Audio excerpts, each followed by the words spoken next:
Good morning. It is Tuesday. It is 10 a.m. and I am, like Sunday, running around like a chicken with my head cut off. Good morning. Good morning. Turkish coffee. Is Turkish coffee better than regular coffee? If that's the case, I better come try some, Joe.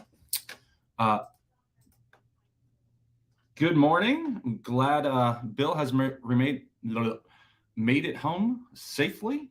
I've got my coffee. Jill's got her Turkish coffee. Allison's got her Turkish water, normal water, regular water, Kent water, Western Washington water, water from the Cascades. What do we call our water?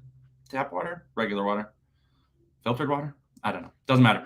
Allison wanted to know where'd all the all the videos of church services go. The most recent one displayed is from 9/11.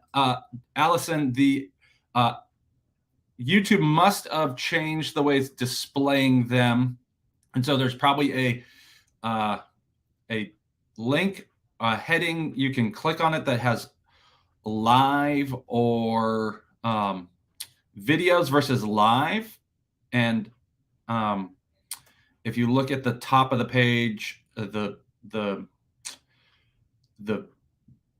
channel, because they don't call them pages, the channel for the church.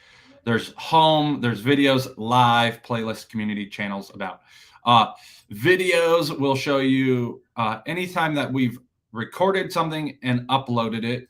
And then live is anything that started as a live stream and remained a live stream. So like even this one right now currently will get filtered under live as opposed to videos. It's just a way that YouTube does it.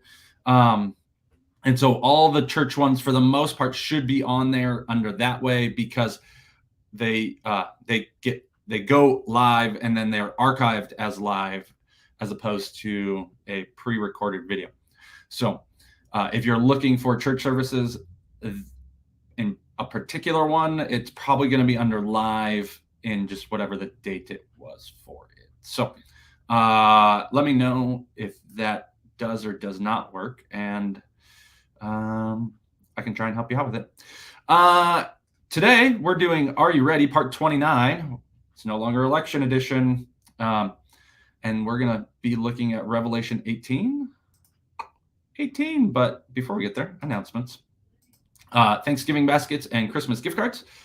You can still give to that. We would love for you to give for those two things. If you're in a branch group, which we hope you're in a branch group, because life is not meant to be done just in rows. Life and church is meant to be done in rows and circles. Life in the church is communal, and one of the ways that we accomplish those things is through branch groups. We want to be together, and we fellowship, and we bear one another's burdens, and we help one another, and those things happen better. They're more easily accomplished in branch groups. And so we hope that you're in one. If you're not, we would encourage you to get in one. We're going to be starting a church-wide spiritual emphasis in January. And so we'll add a branch group, and we're going to encourage everyone to get in a branch group for that. And so we hope that you'll plan to do that. I wasn't planning to talk about that, but there you go. Nonetheless, Thanksgiving baskets, Christmas gift cards, you can give online or you could give on Sunday morning for that. We're hoping to give them out on Sunday, though. So if you're inclined, please give. And then Thanksgiving family feast. I've got too many F words in my vocabulary. That's terrible. And I'm a junior hire apparently this morning. So Thanksgiving family feast is on Sunday at Meridian Middle School. We hope you'll come. If you have not signed up to volunteer or bring something and you're planning to come, we would love for you to help with one of the volunteer areas. We would also love for you to bring a dish. There's going to be some tasty food, tasty turkey, tasty Trader Joe's cranberry orange relish if they have it, because that's what I bring, because that's my favorite thing. So I put it on turkey. I put it on mashed potatoes. I put it on rolls. It is that good. Don't take any of it. Just have some of it. leave some for me. Okay. All right. So we hope that you'll plan to come and be there. There will be directions printed out on Sunday morning. So plan to grab one if you don't know where it is. And then last announcement, we have the blood drive on 11/21, which is Monday, not Thursday. Here in the parking lot, we're partnering with the Kiwanis Club because their normal spot that they use for the blood drive is not available to them. So they asked us, since they've partnered with us when we've done a blood drive before, they sent some of their members to come give blood so we could make sure we filled up the schedule for the blood drive people. And so they said, hey, could we use your parking lot? We said, absolutely. So we're going to have them here on Monday, 11/21. So plan, yes, 11/21/22. I almost thought, did I put the wrong year? And that would have been terrible. But I didn't, because I didn't put the year. So 11/21/22, we would love for you to come donate blood and help support the community. It's a way that we can give back and help. So yes, that's all we got. So let's jump into Revelation 18. This is a longer chapter. And yeah, so let's dive in and see what it says. Come on. There we go, Mousy boy. Let's split my screen. Okay, so John says, after this, I saw another angel coming down from heaven, having great authority, and the earth was made bright with his glory. And he called out with a mighty voice, fallen, fallen is Babylon the Great. She has become a dwelling place for demons, a haunt for every unclean spirit, a haunt for every unclean bird, and a haunt for every unclean and detestable beast. For all the nations have drunk the wine of the passion of her sexual immorality, and the kings of the earth have committed immorality with her, and the merchants of the earth have grown rich from the power of her luxurious living. This is not an enjoyable thing listed. So, what does he do? What does this angel declare? But Babylon has fallen. Even though it appears to be great, it has fallen. It has become a detestable place, a place that is filled with unclean things, unclean spirit, unclean birds, unclean and detestable beasts. These are pointing us back to maybe not spirit, but birds and detestable beasts and unclean things. Points us back to the Levitical law and Deuteronomy and Numbers and the Pentateuch of clean animals and unclean animals. It is filled with the things that are not good. And for all the nations have drunk the wine of her passion, of her sexual immorality. Kings have committed immorality with her. They were consumed by her desires. And the merchants of the earth have grown rich from the power of her luxurious living. So they, this condemnation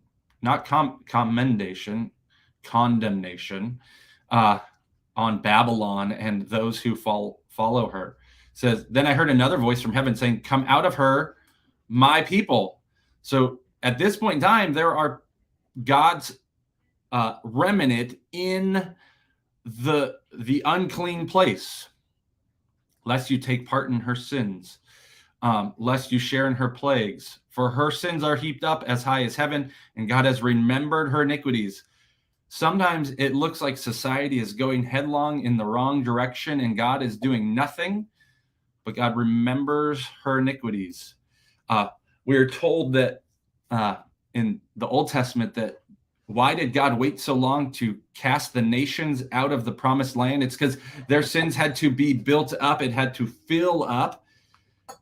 That's the same thing being described here, is that it has to grow to the point where it is heaped as high as heaven. It's not, God does not just come and smite the people immediately once they sin once. He is forbearing. He is long suffering. He waits patiently until the time is right. And he says, come out of her, my people. There is always a remnant left, my friends. There is always a remnant of God's people, even in the worst of times. Elijah, when he's facing Jezebel and the prophets of Baal, he laments that he's the only one. And God says, no, there's 5,000 who have not bowed the knee to Baal. It's okay, Elijah. I've got this. I'm taking care of my people. I will protect them and provide for them. And so that's what God does. He maintains and sustains his people, even in the midst of a wicked and hostile culture, a culture that is sinning and abounding in sin, and their sins are heaped up high as heaven. And he remembers their iniquity. So friends, even in the midst of moments and times in cultures where it feels like, man, this culture is full of iniquity, you can know that God is watching and he remembers, and he will sustain his people even in the midst of that. So it's not our job to fight against culture. It's our job to proclaim the gospel and proclaim the truth and trust the Lord to draw people in. Culture change biblically happens not trickle up, or trickle down, but growth up. It doesn't come from the top down, but it comes from the bottom up. And it comes from faithful living by faithful people with faithful proclamation. And God says, pay her back as she herself has paid back others, and repay her double for her deeds. Mix a double portion for her in the cup she mixed. As she glorified in herself and lived in luxury, so give her like measure of torment and mourning, since in her heart she says, I sit as a queen. I am no widow, and mourning I shall never see. God's going to pay her back for her pride and her austerity and her deeds and her persecution. Friends, there are times where it seems like culture is winning. It's temporary, even if the world, so maybe we should not use the word culture, but the world, in as the Bible would define it, as John would define it, the cultural systems that are opposed to God and God's law, there are times where those things seem like they are winning, but they're not. They will be paid back double. For this reason, her plagues will come in a single day, death and mourning and famine, and she will be burned up with fire. For mighty is the Lord God who has judged her. How does this encourage us to be faithful? It encourages us to be faithful, knowing that at the right time, at the right moment, God will make it right. It will come eventually, and it will surprise us, and God will make all things right. And the kings of the earth who committed sexual immorality and lived in luxury with her will weep and wail over her when they see the smoke of her burning. They will stand far off in fear of her torment and say, alas, alas, you great city, you mighty city, Babylon, for in a single hour your judgment has come. It comes quickly and swiftly, and God makes things right. And the merchants of the earth weep and mourn for her, since no one buys their cargo anymore. They're sad because they're not going to make any money. Cargo of gold, silver, jewels, pearls, fine linen, purple cloth, silk, scarlet cloth, all kinds of scented wood, all kinds of articles of ivory, all kinds of articles of costly wood, bronze, iron, and marble, cinnamon, spice, incense, myrrh, frankincense, wine, oil, fine flour, wheat, cattle, and sheep, horses, and chariots, and slaves, that is human souls. Really interesting there that he's kind of saying, like, what we're observing is all facets of commerce. Everything is covered here. If something is overlooked, it's he's not intending to give us the full running list, but give us kind of the comprehensive everything that is covered. And what's really interesting here is it says slaves, that is human souls. We see even here in the Bible that anyone who were to in past times say that slaves were not humans or less than human was not reading the totality of Scripture. These people were in fact people. And he says, the fruit of which your soul longed has gone from you, and all your delicacies and your splendors are lost to you, never to be found again. It's going to bring total devastation from an economy standpoint. The merchants of these wares who gained wealth from her will stand far off in fear of her torment, weeping and mourning aloud. Alas, alas, for the great city that was clothed in fine linen, in purple and scarlet, adorned with gold, with jewels and with pearls. For in this single hour, all this wealth has been laid waste. The pompousness, the luxury that the world system portrays and pushes will be laid bare. It will mean nothing. It will be laid to waste. It will be trash. Friends, don't live for the trash of the world. Don't live for the luxuries that the world promises, because someday, some moment in time in the future, they will be laid bare and they will be shown worthless. It might be after we go, might be while we're here on earth. We don't know, but they will eventually be shown to be wanting. Don't lay up your treasure here on earth where rust and moth destroy and where thief can steal, but lay up your treasure in heaven.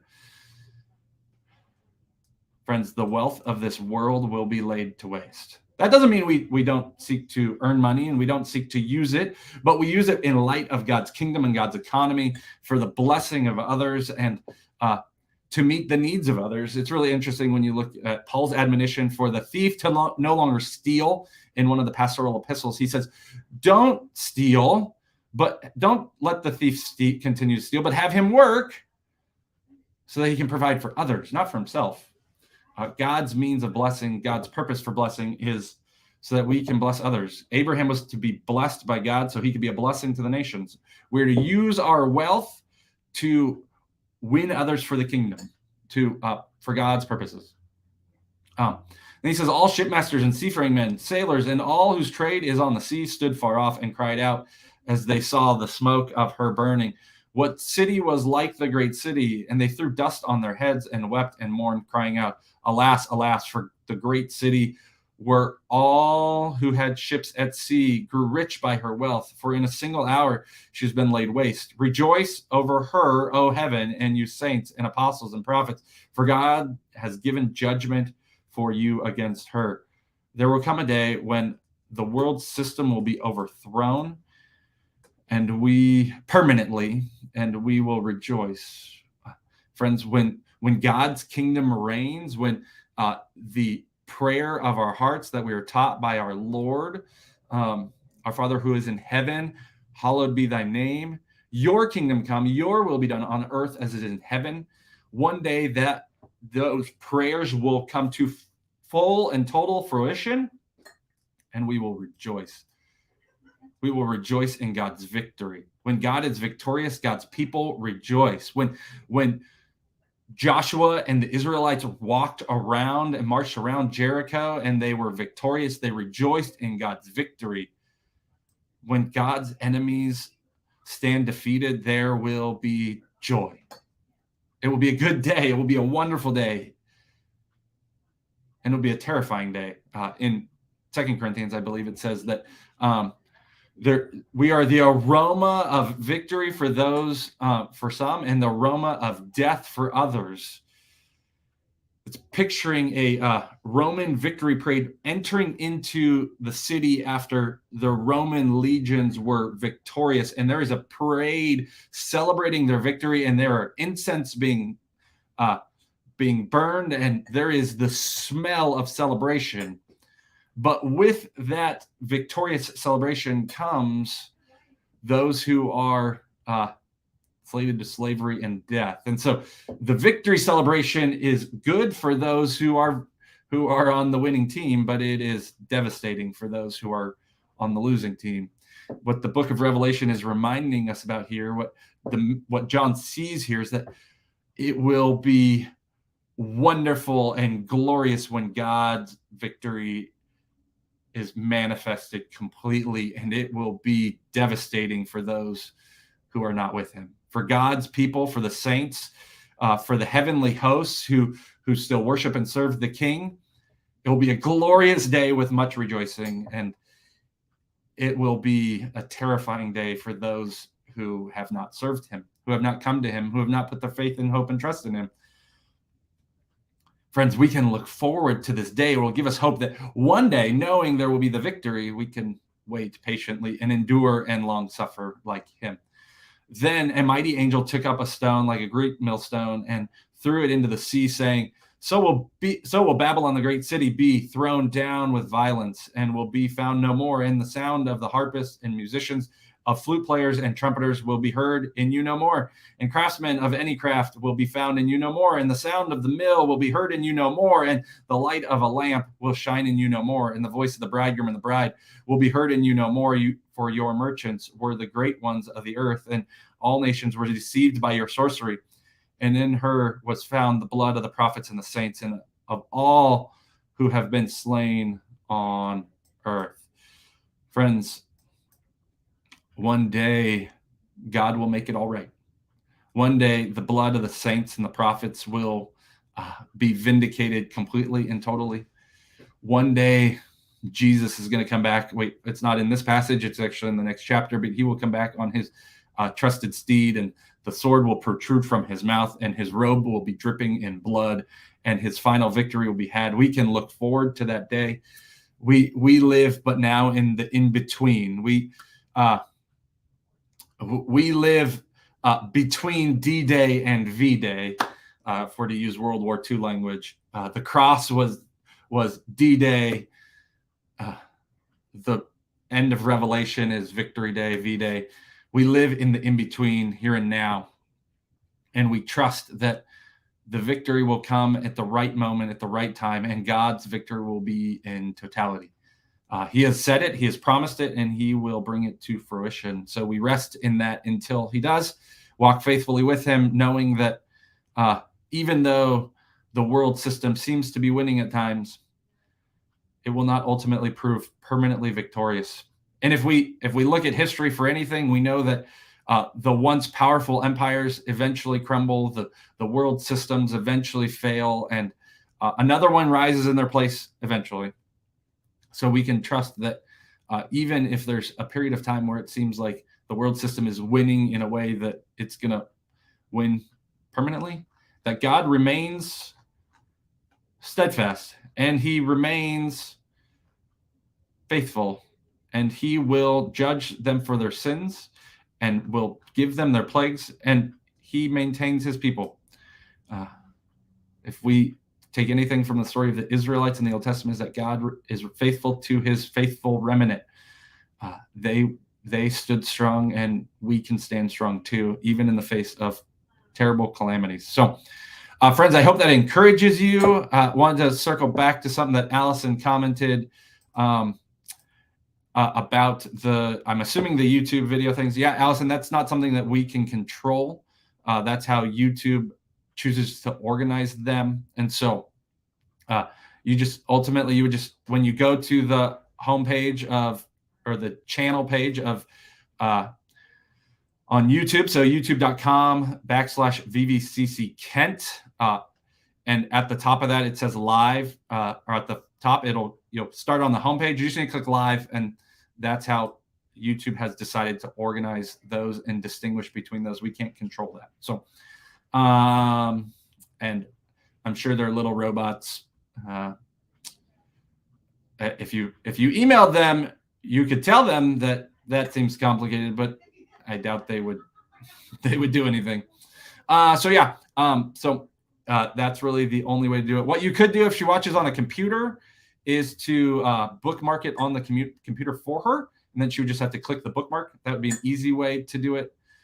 If she does watch it on the computer, if she watches it on TV through like a Roku device or an Apple TV, I think when you go to the channel on those, I don't think it splits them into live and videos. I think those are just the whole gamut. But if she does watch it on a tablet or a computer, just bookmark it for her, and then she can just click on it, and then it will show the most recent one, because that's how it always works. Sorry, can't do it another way, but we're not in control of YouTube's thing. So if she watches it on her cell phone, probably if she's doing it through the browser, then if you just get someone to help her put it on the browser, it should be great. It should work. If she's watching it through the YouTube app, I believe.